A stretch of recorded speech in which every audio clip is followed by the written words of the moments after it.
Jusqu'à quel niveau sommes-nous prêts à renoncer au péché pour plaire à Dieu? La Bible dit, Joseph a eu des propositions indécentes de la part de sa patronne, de sa maîtresse, c'est-à-dire la femme de son maître, parce qu'il était esclave. Cette femme lui a dit, couche avec moi. À cause de son alliance avec Dieu, Joseph a refusé. Pourtant, la femme avait tous les moyens pour lui créer des problèmes, lui faire des choses graves. Joseph n'a pas eu peur de ça. Il dit, pourquoi ferais-je un aussi grand mal? Joseph a refusé de désobéir à Dieu. Pourtant, ça semblait comme une proposition alléchante. Parce que c'est la femme du patron. C'est comme s'il allait se retrouver dans de bonnes grâces. Mais le salaire du péché, c'est la mort. Au départ, ça semble bien. Mais la fin, là, c'est la mort. La fin, c'est la destruction. Quand tu pêches, la main de Dieu quitte sur toi. Si Joseph avait accepté, au début, ça allait être bien. Ça allait paraître bien. Parce qu'il allait être avec la femme du maître. Mais cette même femme allait se tourner contre lui après. Et la main de Dieu, l'ayant quitté à cause du péché, elle allait le détruire. Et la puissance de Dieu qui l'avait protégé jusqu'alors allait le quitter aussi. Joseph a refusé. Il a refusé. Et la femme a mis en action son plan. Elle a menti que Joseph voulait la violer. Et son mari a jeté Joseph en prison. Joseph aurait pu se dire, finalement, je vais envoyer un mot à la femme, je vais chercher à la voir en secret, je vais envoyer quelqu'un vers elle pour lui dire, j'accepte ce que tu m'avais proposé. Mais Joseph n'a pas fait cela. Il est resté en prison. Jusqu'à quel niveau sommes-nous prêts à obéir à Dieu? Jusqu'à quel niveau sommes-nous prêts à renoncer au péché pour plaire à Dieu?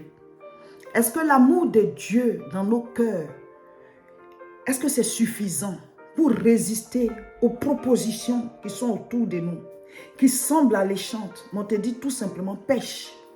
Fais ceci que Dieu a interdit et tu auras telle chose. Le diable a dit à Jésus, prosterne-toi seulement puis adore-moi. Prosterne-toi seulement puis adore-moi, je te donne tout le reste.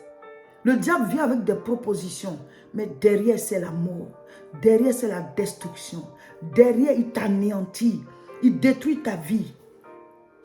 Joseph a refusé, il s'est retrouvé en prison. Mais la Bible dit, même dans la prison, Joseph n'a pas touché le fond. Parce qu'on l'a même mis le chef des prisonniers. Et on ne l'a pas mis dans n'importe quelle prison. On l'a mis dans la section où se trouvent des autorités qui ont été mises en prison. Il s'est retrouvé dans la même cellule que des gens qui travaillaient pour le roi. Et Joseph s'est mis à expliquer leurs songes. Et ce qu'il a expliqué, c'est réalisé. C'est comme ça que Dieu fait quand il veut nous bénir. Et quand l'un d'eux est sorti, Joseph lui a dit, ne m'oublie pas. Mais il a oublié Joseph. Ça a pris encore quelques années. Mais pendant ce temps, Dieu il formait Joseph. Pendant ce temps, peut-être que Dieu était en train d'apprendre à Joseph à s'exprimer en égyptien. Parce que lui, il n'est pas égyptien. Il est hébreu. Donc souvent, toutes les épreuves que nous vivons, ça peut être des formations. Parce que plus tard, il allait être premier ministre. Il fallait qu'il puisse s'exprimer dans la langue.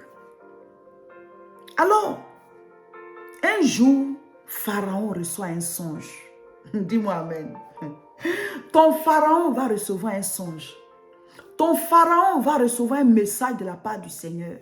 Dieu va ordonner à celui qui doit décider pour toi. Dieu va ordonner à la personne qui a décision, qui a signature, qui a le dernier mot te concernant. N'importe qui aurait pu recevoir ce songe, mais c'est Pharaon qui l'a reçu. Celui-là qui a le dernier mot, comme le président. Alors, personne pour expliquer le songe de Pharaon. Et le monsieur qui travaillait à la cour de Pharaon et qui s'était retrouvé en prison, à qui Joseph avait donné des explications de son rêve, il dit à Pharaon, mais je connais quelqu'un, mais qui est en prison et qui explique les rêves et ça se manifeste tel qu'il a expliqué.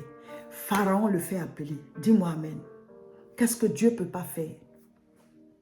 Mais souvent, nous avons peur de traverser des périodes difficiles et on préfère le raccourci du péché. Oh, là-bas, ça paraît rapide, mais devant, c'est la mort. Tu restes bloqué, tu restes là. Ta destinée est finie. On t'a vidé de tout. Jusqu'à quel niveau es-tu prêt à résister au péché pour plaire à Dieu? Jusqu'à quel niveau es-tu prêt à renoncer, à résister au péché pour plaire à Dieu? La Bible dit, car tous ont péché et sont privés de la gloire de Dieu. Chaque fois qu'on pêche, on se prive de la gloire de Dieu dans un certain domaine. Chaque fois qu'on pêche, on se prive de la gloire de Dieu. Jésus-Christ est venu nous sauver de nos péchés. Jésus n'est pas venu pour vaincre le diable. Il est venu pour nous sauver de nos péchés. Il n'a pas besoin de venir sur la terre pour vaincre le diable. Jésus est venu à cause de nous. Parce que de nous-mêmes, on ne pouvait pas se sauver. Donc, il est venu nous donner le salut. Il est mort à notre place pour que nous recevions la vie. Donc, quand tu acceptes Jésus-Christ, tu es devenu une nouvelle créature. Les choses anciennes sont passées. Tu as maintenant la vie de Dieu en toi. La vie qui ne meurt pas parce qu'elle a vaincu la mort. La vie que tu reçois du Seigneur est une vie d'amour, une vie de justice, une vie de laquelle coule la paix, la joie, la protection, la quiétude, la gloire. Alléluia. Dieu est réel. Mais quand on se donne au Seigneur, Dieu veut qu'on marche dans ses voies. Dieu veut qu'on soit avec lui dans le même royaume. Qu'est-ce qui fait le royaume de Dieu? C'est la parole. C'est la parole.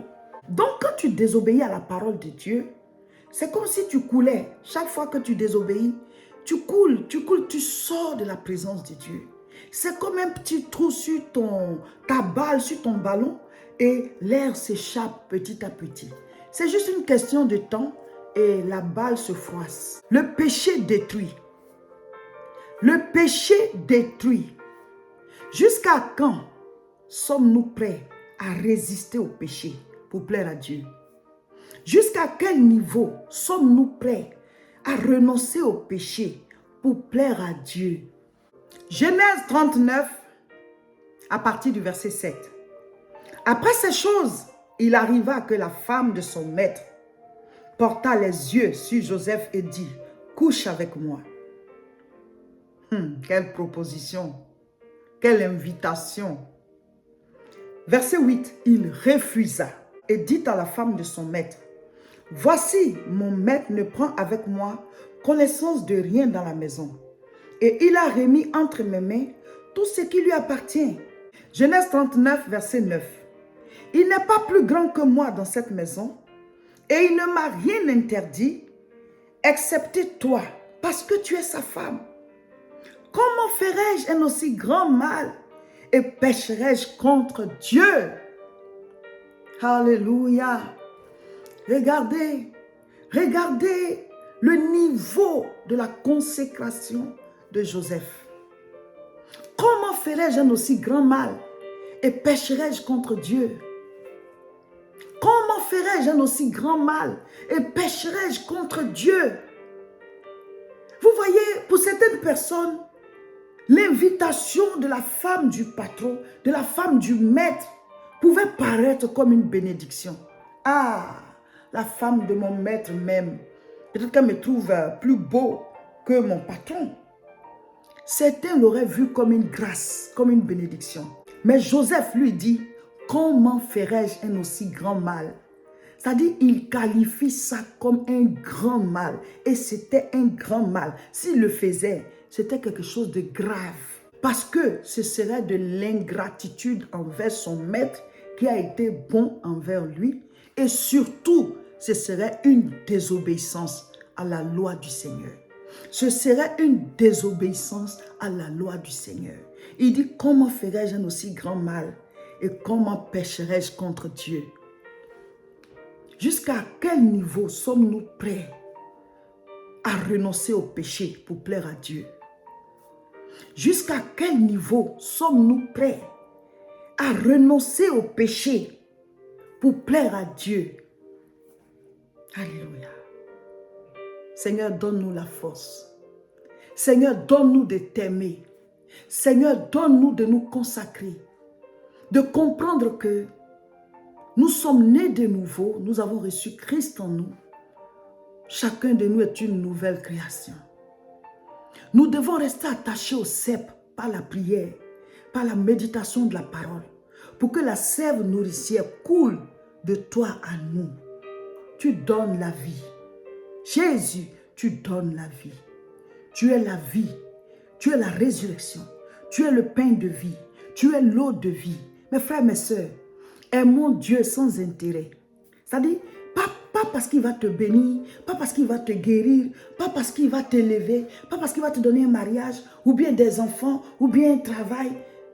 Pas pour tout ça. Aimons Dieu lui-même. Et aimer Dieu, c'est garder ses commandements.